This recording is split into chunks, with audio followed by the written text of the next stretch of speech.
3.1민족혁명운동이라고도 부르는 거죠. 왜냐하면 3.1운동 이후에 공화주의가 전면적으로 등장하기 때문에.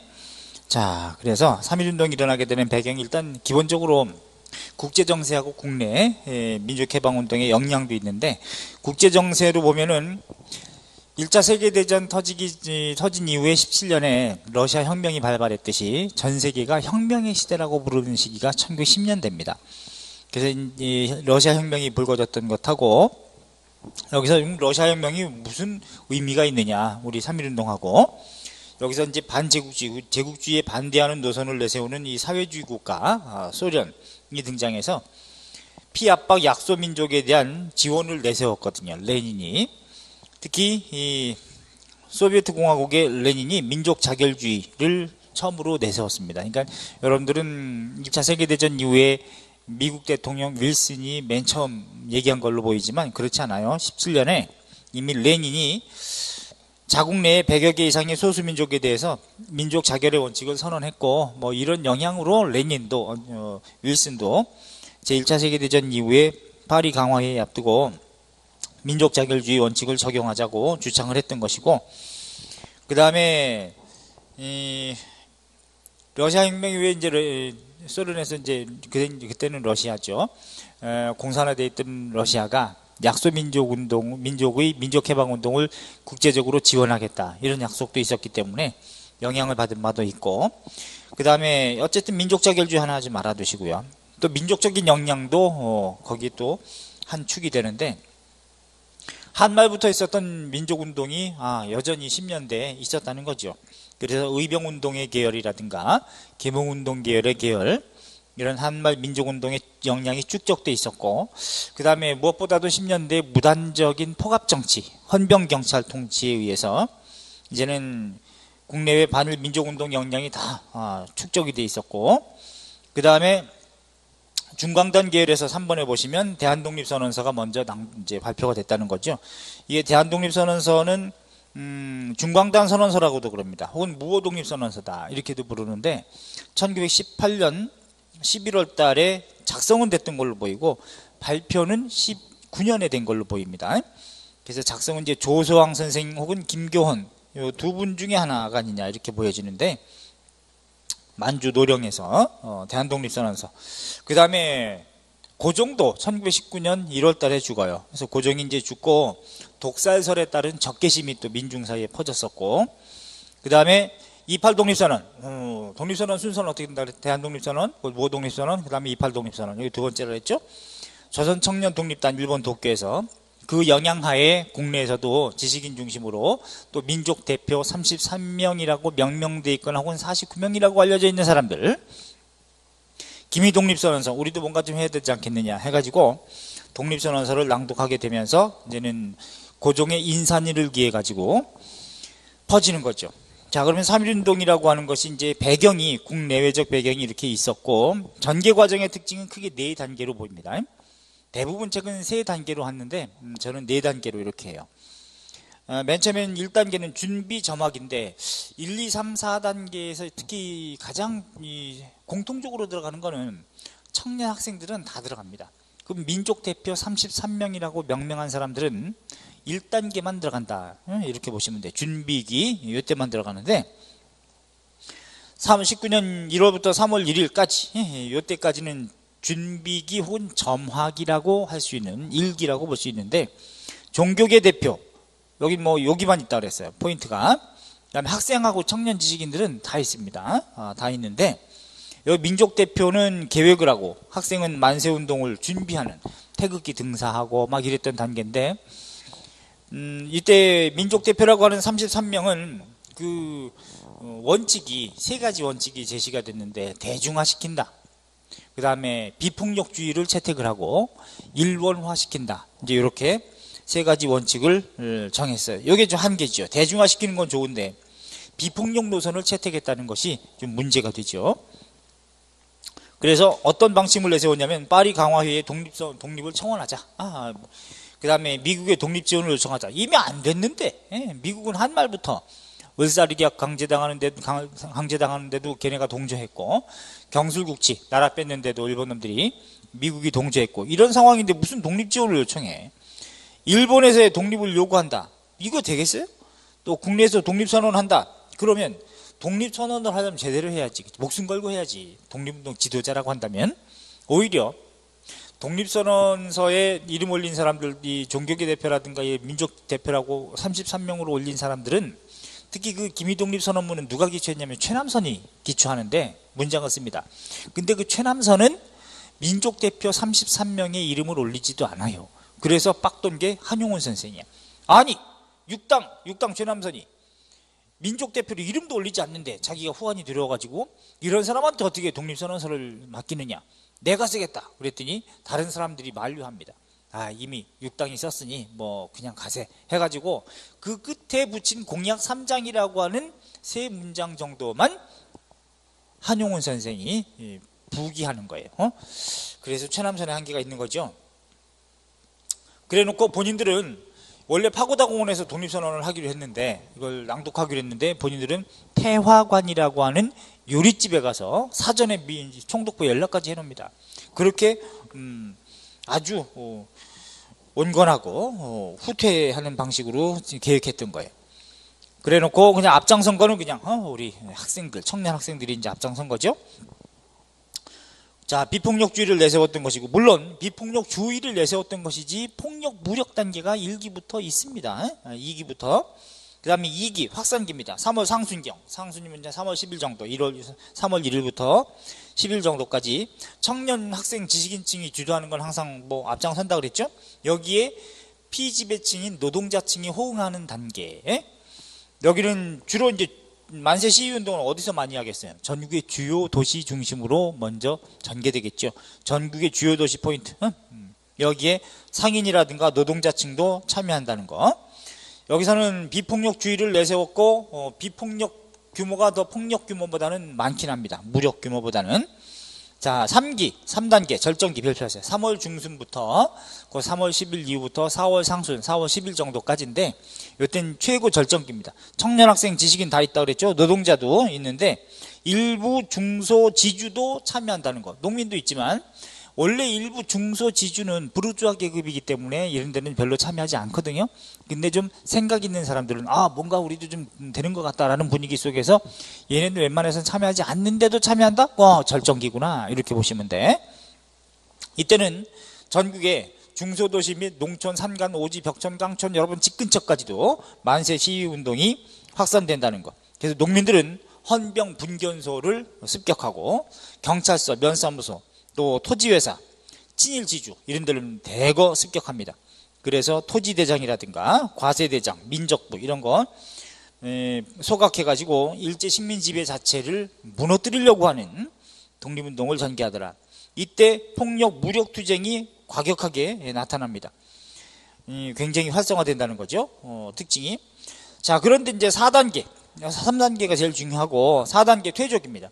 4월 상순 이후, 그 4월 중순 이후는 일제 가혹한 탄압으로 이제 퇴족기에 해당되는데, 그래도 이제 이후에 20년 이제 3월까지 노동자들이 파업이 이제 활성화되거든요.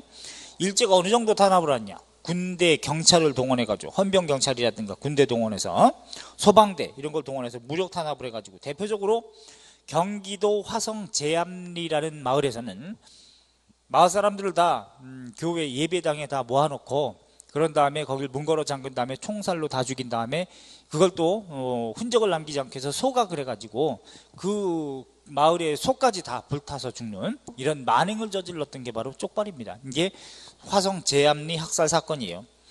또한 유관순 열사 순국하시게 되는 것이고, 잡혀서 서대문 형무소에 끌려 들어가가지고 이 화성 제암리 학살 사건의 만행을 자전거 타고, 다리도 불편한데 외국인 푸른 눈의 이방인으로서 자전거 타고 가가지고 거기서 사진까지 찍어서 이 만행을 세계적으로 알린 사람이 바로 스코필드 박사입니다. 스코필드. 우리 이름으로는 본인은 석호필이라고 썼죠. 석호필. 또 석호필 하니까 또 뭐 프리즌 브레이크 뭐 드라마에 나오는 뭐 그걸로 알고 있는데 석호필, 돌석자, 호랑이 호자 아주 맹렬하게 붙필자 해가지고 이런 일제 만행을 전 세계에 만행을 알리신 분, 요게 바로 스코필드 박사입니다.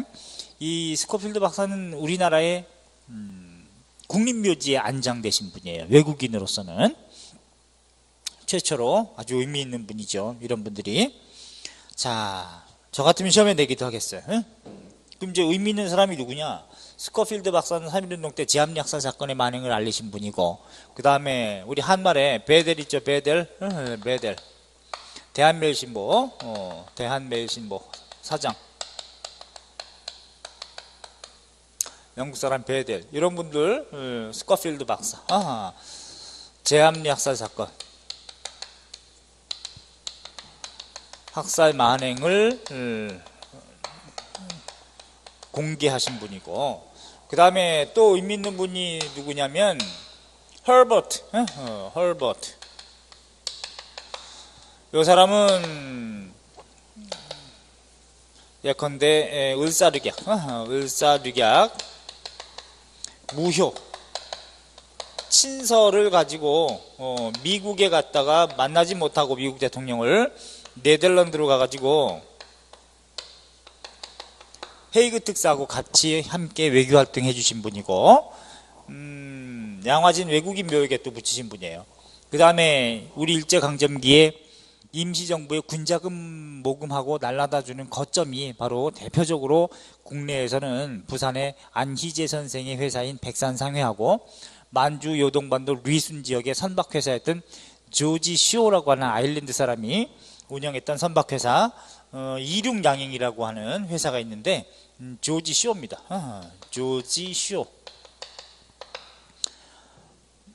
이륙양행. 그래서 임시정부에 군자금을 날라다 줬던 군자금 거점. 자, 그 다음에 현대사회에 와서 또 의미 있는 분은 독일 기자였던 힌스페터라고 하는 분이 있어요. 힌스페터. 80년 5.18 광주 민주화운동, 광주 민중항쟁, 뭐 나는 이렇게 부르고 학계에서는 민중항쟁에 요걸 촬영을 해가지고 국외에 보도하게끔 했던 보도 케이크 속에 필름을 숨겨가지고 빠져나가서 광주 학살의 만행을 알렸던 이런 분이 바로 이제 힌스페터거든. 독일 사람. 이걸 각각 의미 있게 좀 봐주셔야 돼. 각각 누군지 연결시킬 수도 있어야 되고요. 제가 경찰 간부직에서는 요거 모의고사로까지 다 내기도 했는데 여러분들 요거는 좀 알아두셔야 되겠습니다.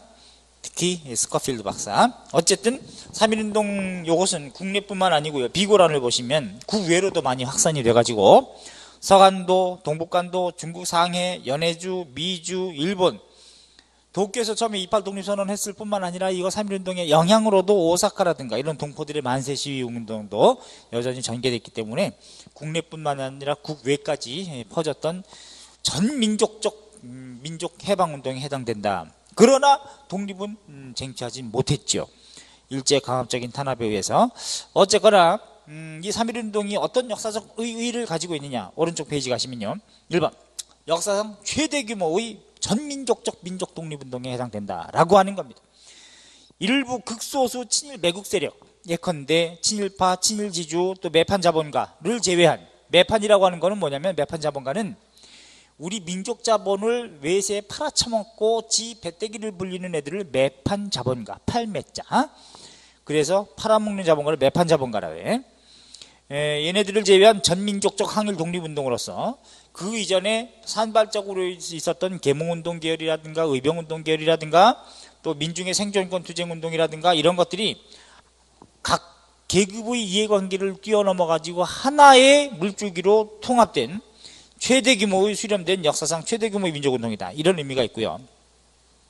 또 어느 정도 범위였냐면 전국에 한 220개 군인 군 단위가 있는데 이 중에 216개 군 단위에서 모두 만세 시위 운동이 전개됩니다. 한 98%대 군 단위에서는 모두 만세 시위 운동이 전개됐다고 하는 의미가 있죠. 인터넷도 없는 시기에. 그런 거 보면 이렇게 인터넷도 이렇게 발달되는 이 시기에 참 시위가 이렇게 좀 연대가 확대되지 않는 것 희한해. 그죠?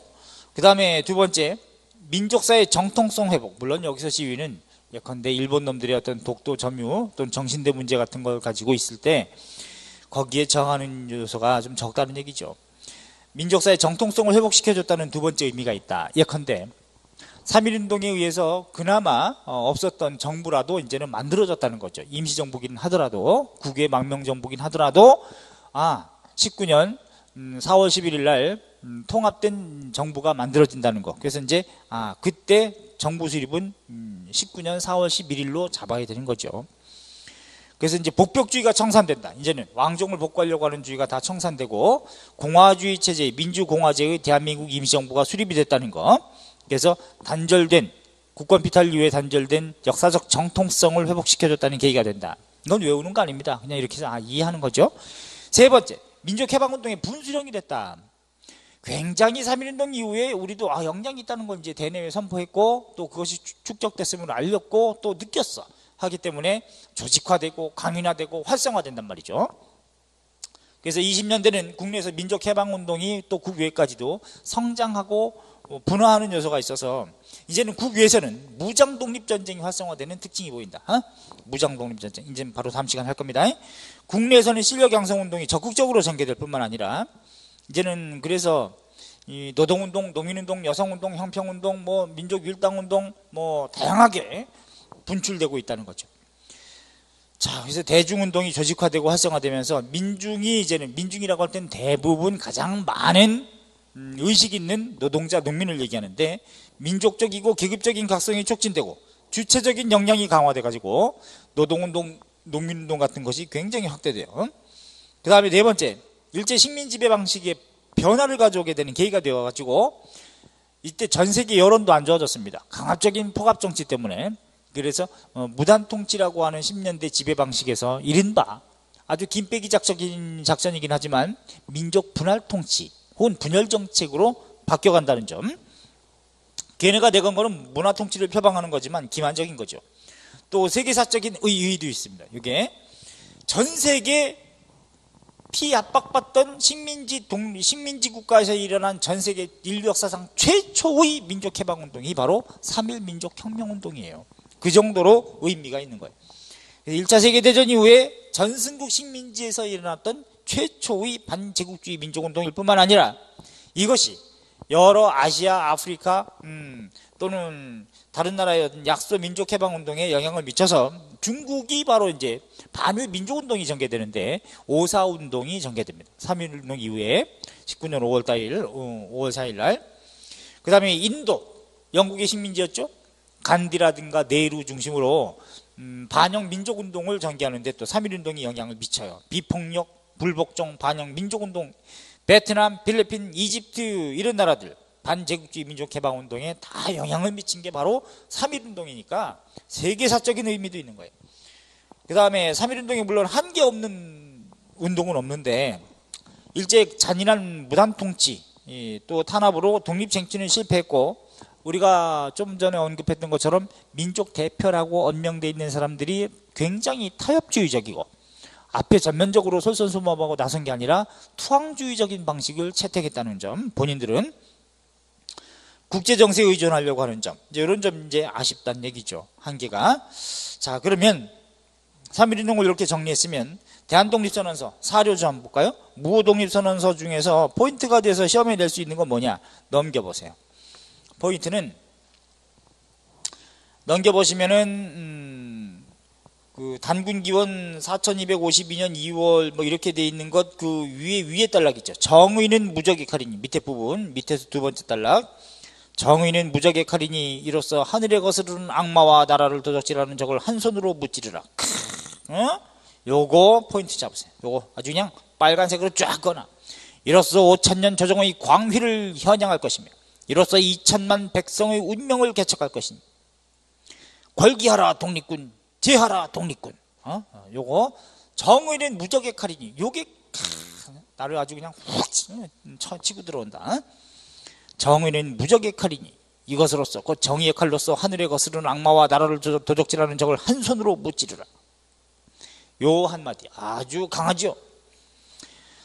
자, 그 다음에 순서상으로 두 번째는 28 독립선언, 조선 청년 독립단. 요게 포인트가 될 겁니다. 첫 번째 결의문 나오니까 한번 읽어보시고, 그 다음에 기미 독립선언문, 5등은 곧 우리들은 자의 조선의 독립국임과 조선인의 자주민임을 선언하노라. 차로서 곧 이것으로서 세계 만방에 고하여 알리어 인류 평등의 대의를 극명하며, 차로서 이것으로서 자손만대에 고하여 민족 자존의 정권을 영육해 하노라.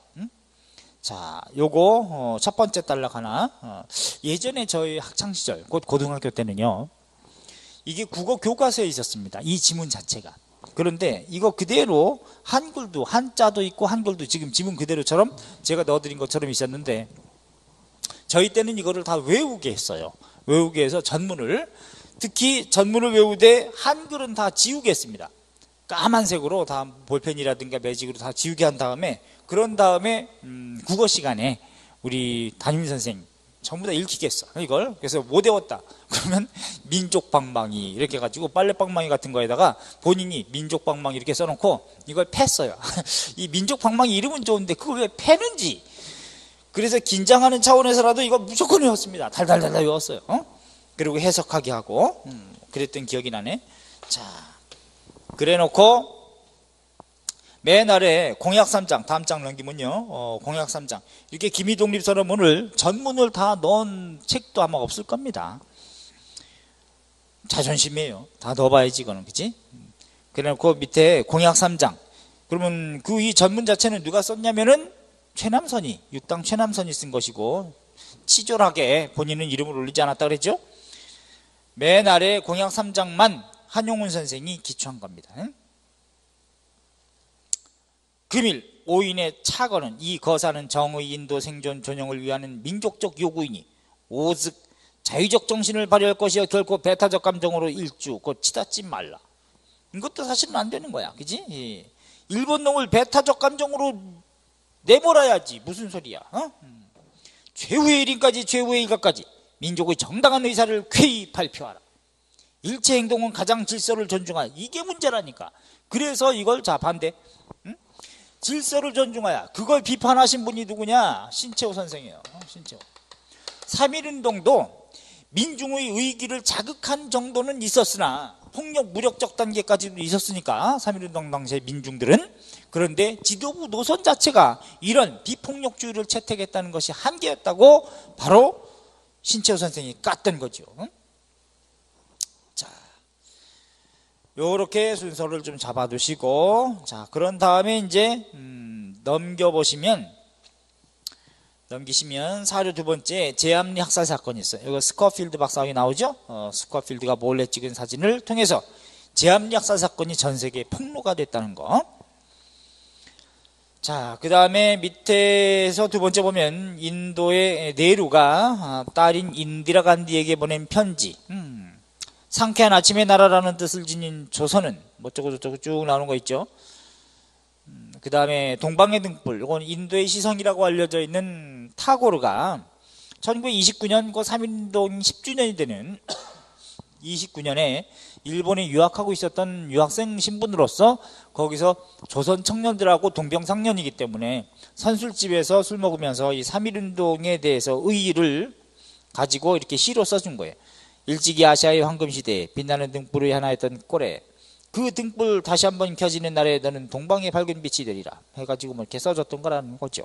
3.1운동과 관련된다 이렇게 보시고, 그 다음에 오른쪽에는 순 한글로 되어 있는 대한독립여자선언서라고 하는 1919년 간도에 있는 애국부인회, 동그라미 애국부인회가 우리나라 독립을 선언한 글인데, 여성이 주도가 돼가지고 만들어진 최초의 독립선언서가 바로 또 다른 독립선언서가 나와서는 안 되겠죠. 그때가 되면 또 식민지가 돼야 되는 거니까 안 되는 것이지만, 어쨌든 여성이 주도가 되는 최초의 독립선언서, 대한독립여자선언서라고 하는 요거는 단체 알아두세요. 애국부인회. 간도에 있는 애국부인회가. 자, 그래서 일부를 여기다가 밑에다가 적어 놨으니까 요것도 한번 참고하시고, 그 다음 넘겨보시면 대규모 분기지역 점 찍어진 지도에 나와 있죠. 그 다음에 밑에 도너 모양의 도표를 보시면 3.1운동 때 투옥자 직업 분포를 보시면은 프롤레타리아 계급이 굉장히 많죠. 예컨대 농민, 어민, 특히 농민, 어민이 59.1%니까 투옥자 직업 분포도를 보면, 그럼 농민 동그라미, 농민들이 3.1운동에 많이 참여하게 된 이유가 뭐냐? 10년대에 바로 토지조사 사업에 대한 반감, 토지 뺏기고, 그 다음에 전호농민도 참여하게 된 그런 이유가 뭐냐? 바로 기한부 기약 소장농으로 전락했던 그런 부분 때문에 그런 거고, 여기에 무직도 그렇고 노동자도 그렇고 모두 프롤레타리아 계급인 거죠. 공업도 그렇고. 그렇다면 이 사람들을 합치면 거의 70%대 정도는 모두 프롤레타리아 계급이었다, 이렇게 보시면 되죠. 그 다음에 오른쪽에 유관순 열사 천안 아우네 장터, 여기서 만세 시위운동을 주도했던 분인데, 안타깝게도 20년 1902년 출생인데 20년 9월 28일 날 순국하시는, 돌아가시는 유관순 열사. 지금 이렇게 얼굴이 부어서 그런 겁니다. 고문 때문에. 자, 그 다음에 오른쪽에 보면 3.1운동과 아시아 각국의 민족운동, 이것의 세계사적 의의 한번 읽어보시고요. 자, 그럼 이제 3.1운동에 의해서 쪽발이의 식민 지배 방식이 살짝 바뀐다는 얘기했습니다. 그래서 넘겨보시면 이제 20년대에 민족 지배정책, 식민 지배정책이 어떤 건지 살짝 이른바 문화통치를 표방하면서 온건한 방식으로 세련되게 하겠다, 이렇게 이제 내걸지만 민족 분할 통치거든. 한번 읽어보세요. 서술로 돼 있는 거. 민중수탈은 약화된 적은 없잖아요. 계속 강화되니까. 여기서 이 민족 분할 통치 1920년대에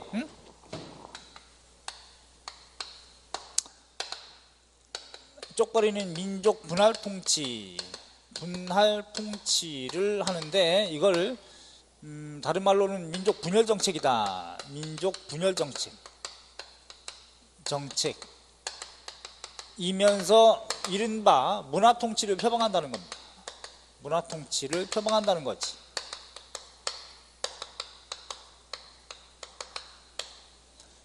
그러면 여기서 분할이라고 하는 건 가르는 거니까, 뭘 가르는 거냐? 민족 분할은 민족을 가르고, 분할 뿐만 아니라 계급을 분할합니다.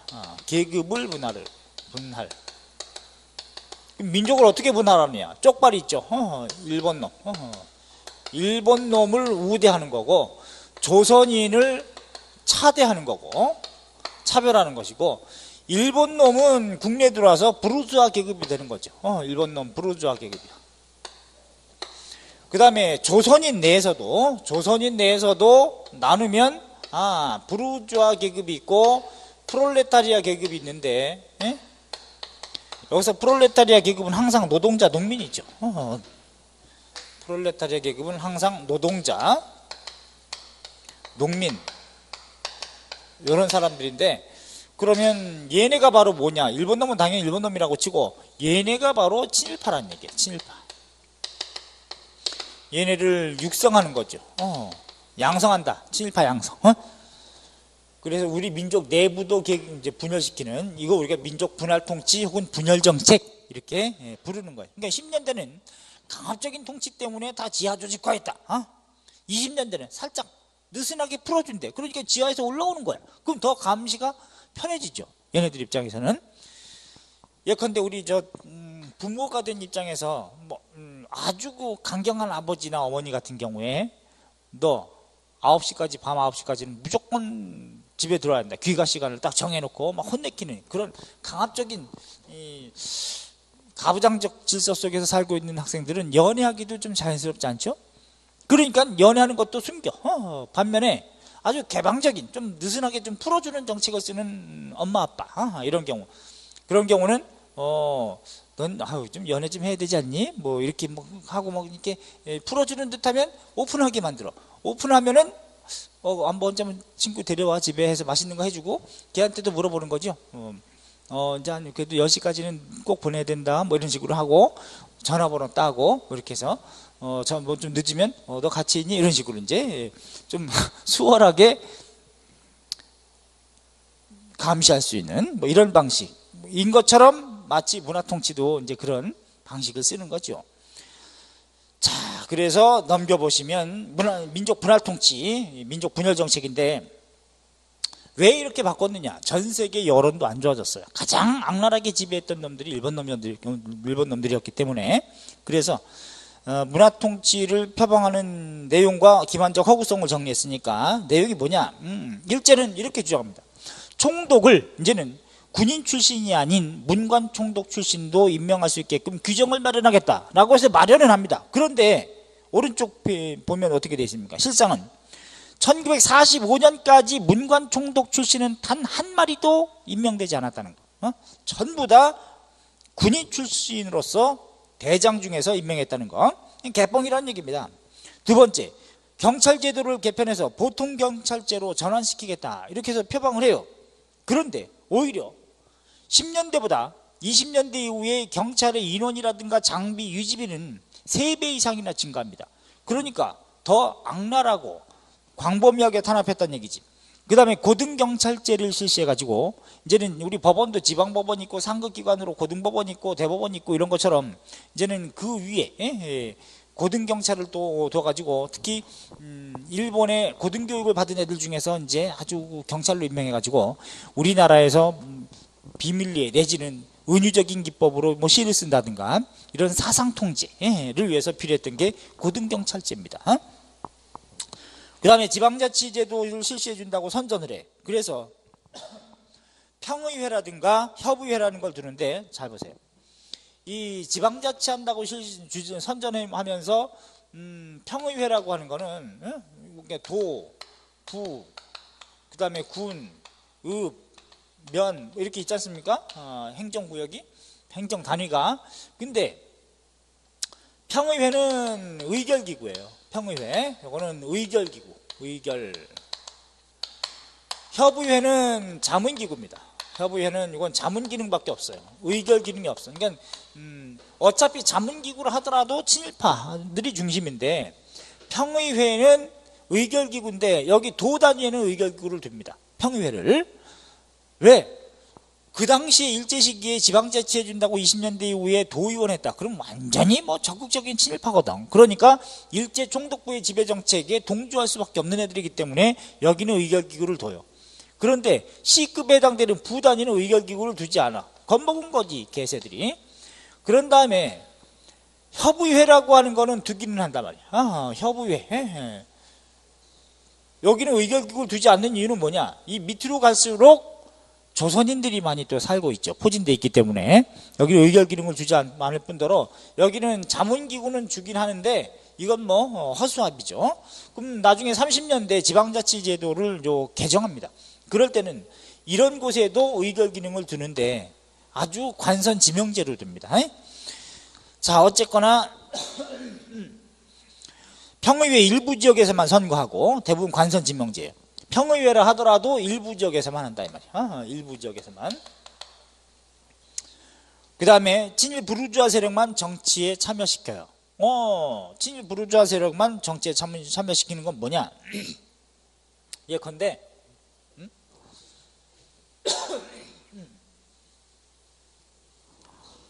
만 25세 이상. 자, 줄치고 몇 개 써놓으세요. 3가지 써놓으세요.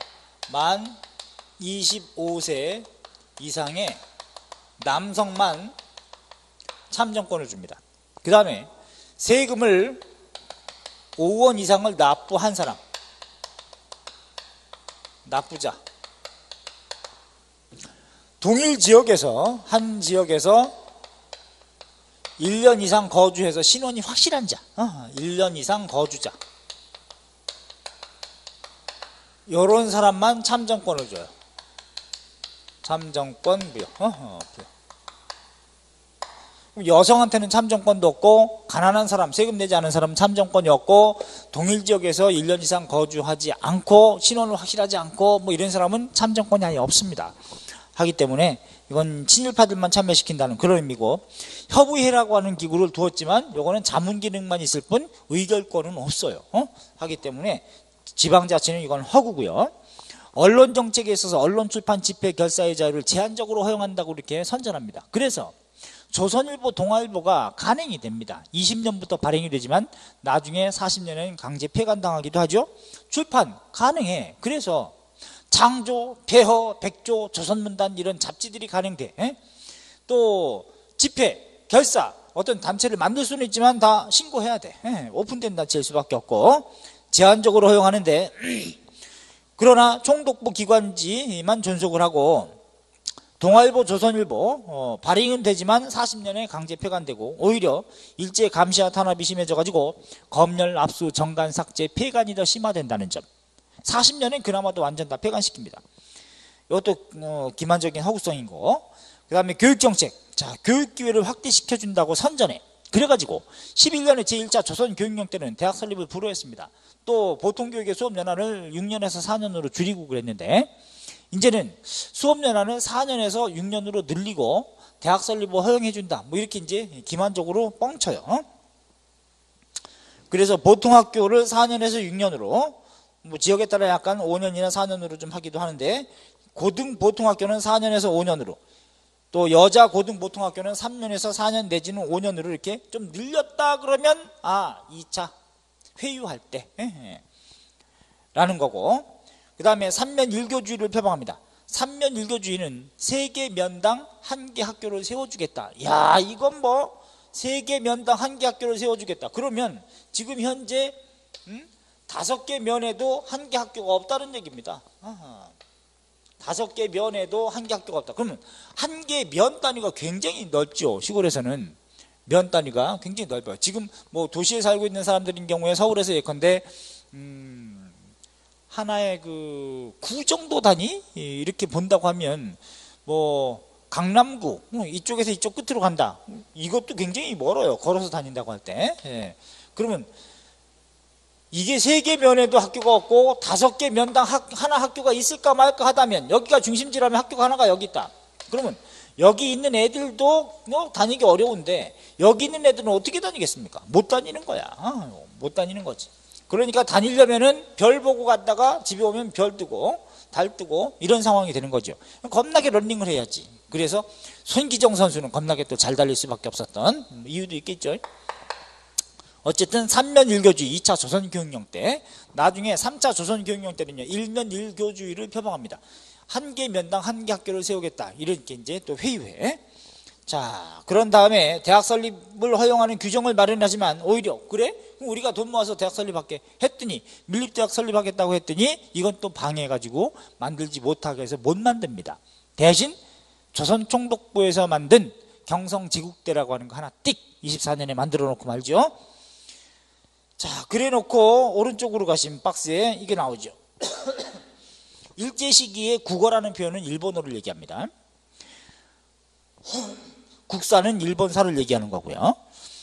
수업 시수를 오히려 증가시킵니다. 일본어 교육을 강화시키는 거지. 그러니까 수업 시수는 늘린다 하더라도. 그래서 조선어는 뭐 22시간이라면 시수가 일본어, 국어라고 표현되고 있는 일본어는 40시간이고 10년대. 그 다음에 2차 조선교육령 때는 조선어는 14시간으로 줄었던 반면에 일본어는 46시간으로 늘렸죠. 이런 식으로 일본어 교육을 강화시킨다든가, 조선어, 조선사 수업은 최소화하고, 그 다음에 중등, 고등교육을 확장을 제한해서 이제 중학교라든가 고등교육 기관 자체가 아예 한국이 만든 학교, 그 대학은 설립을 불허했기 때문에, 그러면 초급 기술 교육만 시킨단 말이죠. 어찌니 싸움 같은 거 뭐 외우게 만들고, 그거 이해해서 말 잘 듣는 심부름꾼을 만들어야 되니까 자전거 체인 바꾸는 방법이라든가 리어커 파킹하는 방법이라든가 요딴 거만 한단 말이에요. 그래서 우민화 교육 정책인 거지, 그지? 초급 기술 교육만. 자, 그 다음에 밀립대학 설립운동은 탄압해서 불허하더라. 그래서 결국은 이 문화통치라고 하는 것은 본질이 뭐냐? 말 잘 듣는 친일파를 양성해서, 그래서 장기적으로 식민지배에 복종시키기 위한, 또 우리 민족 내부를 분열시키기 위한, 여기에 동조했던 애들이 우리가 이광수 같은 애들이 1922년도에 바로 자치운동. 그러니까 23년부터인데 22년도는 민족 개조론을 주장합니다. 이광수 이 개새가 1922년에 민족 개조론. 우리 민족성이 불량하다. 우리 민족성이 불량하고 게으르고 하기 때문에 식민 지배를 원인을 우리 민족에서 찾는 거예요. 아니 불량하든 뭐 게으르든 왜 남의 나라를 쳐들어오냐고. 쳐들어온 게 문제지 우리 민족 내부의 문제는 아니지 않습니까? 그래서 이제 민족 개조론 요것 때문에 여기서 나오는 게 민족 개량주의야. 민족 개량주의.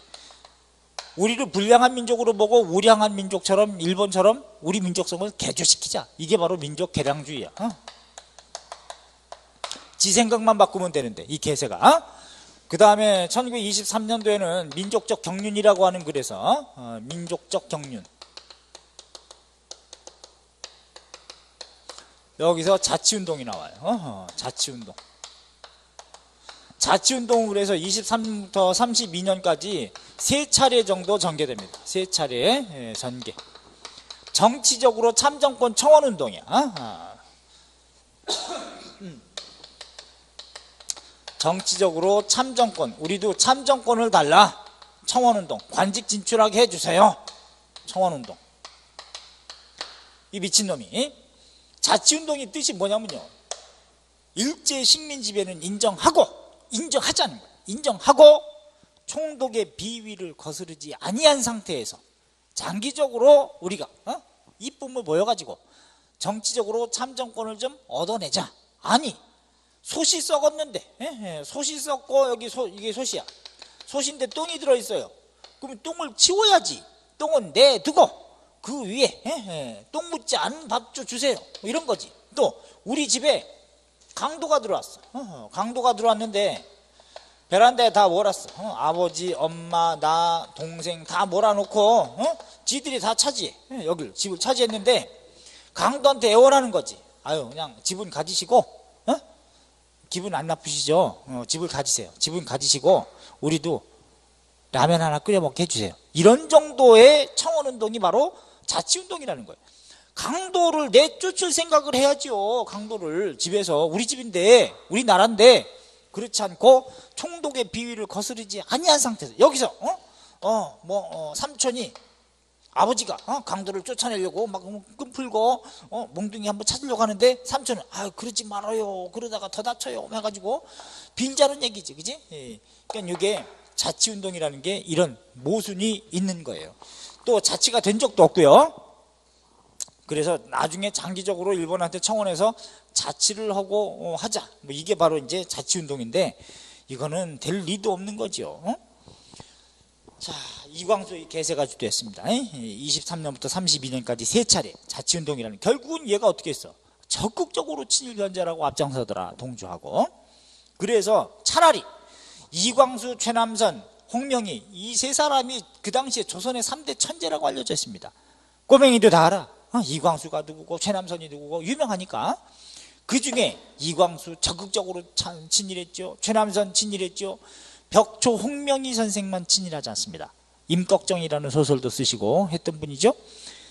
그래서 이렇게 그 당시에 유명한 사람들이 먼저 앞장서서 내거니까, 특히 이제 이광수하고 최남선이 앞장서기 때문에 뭐 이런 말을 하면 광수가 그러는데 뭐 맞겠지 뭐 해가지고 비판의식 없이 그냥 따라해. 결국은 이 시기에 얘네들은 뭐 해야 돼? 은둔해야 돼요. 토굴에 살든가 아주 산간벽지 오직강촌에 들어가서 문경이라든가 뭐 이런 데 가가지고 지리산이라든가 태백산이라든가 아니면 묘양산이라든가 이런 데 쳐들어가서 동굴 파고 거기서 은둔하고 있어야 차라리 나은 거죠. 몰래 야학이나 강습소 같은 건 하고 이름을 더럽히지 말아야 될 거 아니야. 그러니까 그 밑에 있는 사람들은 죄의식 없이 같이 동조하는 거야. 아유 광수도 그러는데 뭐 이런 식이 되는 거야. 진퇴를 잘해야 돼. 자, 그 다음에 그 밑에 사료를 보시면 제2차 조선교육령 체크하시고요. 사이토 총독이라고 하는 개새가 조선민족운동에 대한 대책, 친일파를 양성하는, 자 이게 몇 년 됐는지를 물어보는 재료로 시험 문제를 낸단 말이에요. 보기에 일본에 절대 충성을 다하는 자로서 관리를 강화한다. 뭐 또 넷째, 친일적 민간인에게 편의와 원조를 제공하고 수재 교육의 이름 아래 친일적 지식인을 대량으로 장기적 안목에서 양성한다. 아, 친일파를 키운다. 몇 년대? 20년대. 오케이? 됐어. 요거 두 개 꼭 몇 년대? 20년대를 물어보는 재료인 것이다. 알아두시고요. 자, 넘겨보시면 20년대 이제 경제수탈이 있습니다. 정치는 했고 경제수탈이 있는데 10년대 토지 뺏은 게 특징이죠. 그럼 20년대는 그 토지에서 나오는 쌀수탈, 이게 바로 산미 증식계획, 쌀수탈이 식량수탈인데 이게 포인트. 산미 증식계획, 산미라는 것은 증산할 산자예요. 생산, 쌀미, 쌀을 더 증산시키는 계획인데 20년부터 34년까지가 기본적으로 산미 증식계획, 물론 단계를 세부적으로 25년 하고 또 26년부터 34년까지 이제 1차, 2차로 끊을 수도 있지만 그런 의미가 없고 산미 증식계획은 20년부터 34년인데 왜 그러냐? 10년대에 일본은 1차 세계대전 중에 전승국으로 참여한다 그랬죠. 하기 때문에 공업이 굉장히 활성화됩니다. 겁나게 공업이 성장을 했어. 근데 세계대전이 끝나니까 이게 팔아쳐먹을 데가 없는 거야. 하기 때문에 그동안에 많이 설립됐던 공장을 조선에 들어가서도 좀 회사 경영을 해라 해가지고 20년에 회사령을 철폐해요. 뭐 어떤 회사령을 철폐하는 거야? 10년대의 허가제를 철폐합니다. 그러니까 신고제로 바꿔서 조금 더 편하게 회사 운영을 할 수 있게끔 일본인을 위해서 회사령을 철폐하는 게 20년이야. 거기에 낑겨서 조선인도 몇 개 회사가 생기는 거예요. 그러니까 회사 만들었던 조선인들은 우리 물건은 허접하지만 입자 먹자 쓰자는 그 캠페인이 뭐야? 물산 장려 운동인 것이고 뭐 의미 없는 거죠 사실은. 그런 다음에 이제 산미 증식 계획은 자 왜 하느냐 이제 이어서 나간다면 1차 세계대전이 18년에 끝나고 나서는 이제 일본도 국내 공업이 조금 그 전보다 성장세가 좀 다운되죠. 또 그러다 보니까 노동자들의 임금, 공장에서 일하는 노동자들의 일본인 노동자들의 임금을 저임금 정책을 취하다 보니까 요거는 저고가 정책을 또 써야 된단 말이야. 그러니까 농산물 가격이 높으면 안 돼. 그러니까 식민지 조선에서 쌀을 수탈해 가는 방식으로 그렇게 이제 바꾸는 거죠. 그래야 농산물 가격이 낮으니까. 그래서 산미 증식 계획을 실시하는데 중단하는 이유도 뭐냐? 이것도 세계 경제 대공황 때문에 29년도에 경제 대공황이 불어닥칩니다. 미국에서 불어닥친 생산 과잉 때문에 나타난 현상이야. 생산 과잉이 뭔지 알죠? 18세기 중엽에 영국에서부터 불거졌던 산업혁명의 영향으로 후발주자였던 미국이라든가 또는 일본이라든가 독일 이런 데서 2차 산업혁명이 이제 전기 분야에서 막 크게 또 활성화돼. 그래가지고 공장제 기계공업이 겁나게 발달해가지고 이것이 대량 생산 체제가 돼버렸는데 임금은 그대로야. 대량 생산은 되는데 그러면 임금이 안 오르고 상품은 늘어나는데 그렇게 되면 구매가 줄어들겠죠. 이것이 자본주의의 폐단인 거라. 그래서 구매가 줄어드니까 상품이 안 팔리겠죠. 재고가 쌓이겠죠. 그러니까 미국에서 그 회사가 운영하는 상품을 팔지 못하니까 주식이 폭락한 거야. 뉴욕발 증시 폭락이야. 휴지 조각이 돼버린 거죠. 이러다 보니까 이게 경제 여파가 전 세계에 불어닥쳐가지고 일본도 농업공황에 불어닥칩니다. 왜? 농산물 가격이 이제 폭락하고 농민들이 폭동을 일으켜. 일본 농민들이. 그러니까 이걸 식민지 조선에서 계속 쌀을 가져가면 안 되겠지. 농산물 가격이 더 하락하니까. 그래서 34년에 공식적으로 산미 증식 계획을 중단시켜요. 그러니까 산미 증식 계획을 하는 이유도 우리를 위한 게 아니고 일본 놈을 위한 것이고 산미 증식 계획을 중단하는 것도 뭐? 우리를 위한 게 아니고 일본 놈을 위한 것이다. 모든 것은 일제시기에 우리를 위한 정책은 없다라고 보시면 되죠. 일제시기엔. 자, 그래서 배경 1차 세계대전 이후에 일본 내 수출 감소와 쌀값 폭등 요거 때문에 또 농업 공황 뭐 이런 것 때문에 이제 산미 증식 계획을 전개하고 또 중단하게 되는데 내용은 뭐냐? 개간하고 간척 사업, 수리 개설, 수리 시설을 개선하고 종자 개량으로 쌀 생산량을 증대시킨다는 내용인데 특히 개간을 할 때 이게 산미 증식 계획은요 전부 다 밭을 뭘로 만들어야 돼? 논으로 만드는 거야. 논으로 해서 밭을 논으로 만들기 위해서는 필요한 게 뭐예요? 밭을 논으로 만들기 위해서는 저수지가 필요하겠지, 그치? 그래서 수리 관계 시설을 확충하는데 이 개새들이 지네들이 돈 가져서 저수지 파주는 게 아니에요. 그러다 보니까 수리 관계 시설을 확충하기 위해서 농민들을 강제로 수리조합에 가입을 시켜요. 농민에게 강제로 수리조합에 강제 가입을 시키고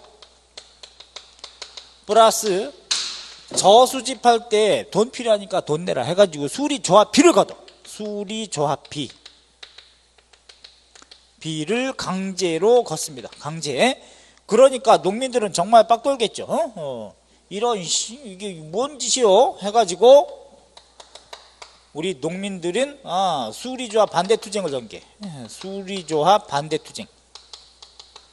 반대투쟁. 이게 바로 이제 농민운동인데, 그럼 이게 몇 년대에 지금? 20년대에 해당되는 거예요. 알았죠? 20년대. 안 봐도 알겠지? 왜? 이런 현상 때문에 수리조합 반대투쟁을 하는 거. 몇 년대라고? 20년대구나. 자, 명칭이 나오면. 그래서 증산 목표는 이루지 못해요. 언제나 목표는 높게 잡을 테니까. 그러나 일본으로의 수탈은 계획대로 진행돼서 쌀 증산 자체는 되긴 하는데, 생산이 증가는 하는데 증산량 지수 보다는 수탈량 지수가 훨씬 큰 폭이다. 결국은 이거 우리가 식민지 수탈론이라고 합니다.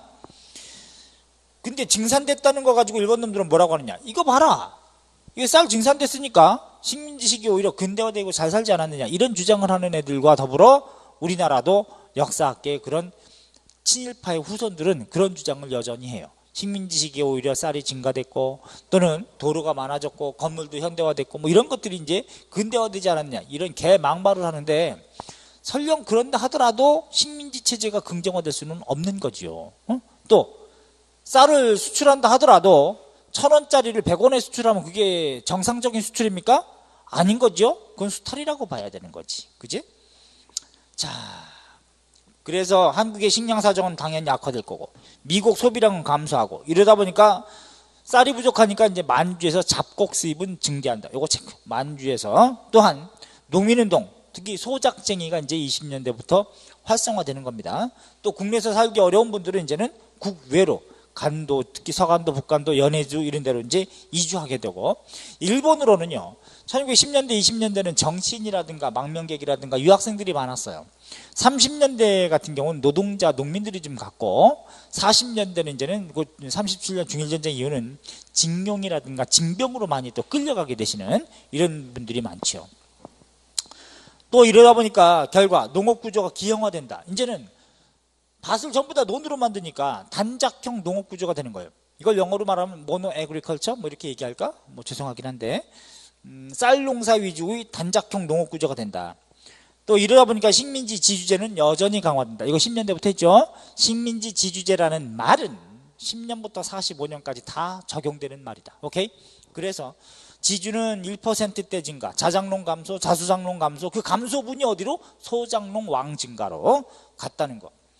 그래서 수리조합비를 강제하고 품종 개량비, 이걸 전부 다 지주 대신 소장농민한테 부담시킵니다. 그 농민의 부채는 더 증가하겠죠. 또 쌀 수출로 인해서 지주는 조금 이익이 증대되지만 농민층은 그대로 몰락한다. 쌀 구경도 못해. 자, 쌀 얘기 나오면 20년대 이렇게 때리세요. 그러다가 40년대가 되면 40년부터는 산미 증식 계획을 다시 재개합니다. 34년에 중단했던 거. 왜? 전시기 때문에 그래요. 2차 세계대전 체제가 되면서 이제는 쌀이 더 필요하겠죠? 하기 때문에 다시 재개한다. 그럼 시작 20년, 재개 40년 이렇게 때리면 되지. 그 다음에 회사령을 철폐한다. 오른쪽 페이지. 회사령 철폐. 이것도 회사 설립의 요건을 이제는 허가제에서 신고제로 좀 더 쉽게 만들어주면서 일본 놈을 위한, 그래서 일본 독점 자본의 조선 진출을 용이하게 만들기 위한 목적에서 회사령을 철폐하는 것이다. 신고제로. 허가제를 철폐한다는 뜻입니다. 자, 그 다음에 밑에 3번. 일본 상품의 관세를 또 철폐합니다. 자, 우리 관세 문제에 대해서는 개항 이후에 조일무역규칙 1876년도 7월 달에 조일무역규칙에 의하면 무관세, 무항세, 양국의 무제한 유출이 적용됐었죠. 그나마 관세가 최초로 신설된 것은 미국에 의해서. 그 다음에 일본에 대해서는 뭐예요? 1883년 6월 달에 제2차 통상장정, 그 조일 통상장정 때 관세가 신설되기는 했으나 저일 관세였었는데 그나마도 이것이 관세가 철폐돼. 그러면 당연히 한국 기업의 표현은 그대로 있을 것이고, 신은행령 27년에 한국인 소유의 은행을 강제로 합병합니다. 산업집회 하는 거. 우리 지금 몇 년대 한다? 20년대를 떠올리시면 돼요. 자, 그래 놓고 넘겨보시면 3번에 265쪽에 보시면 20년대 식민지 사회문화지배 정책으로 치안유지법, 별표. 이 치안유지법이 굉장히 이게 악법인데, 치안유지법. 이 당시에 일본도 그렇고요. 좀 더 지식인들은 어떤 생각을 가지고 있었냐면은 사회주의 사상에 전부 다 기울어 있었습니다. 많이 그걸 연구하고. 왜?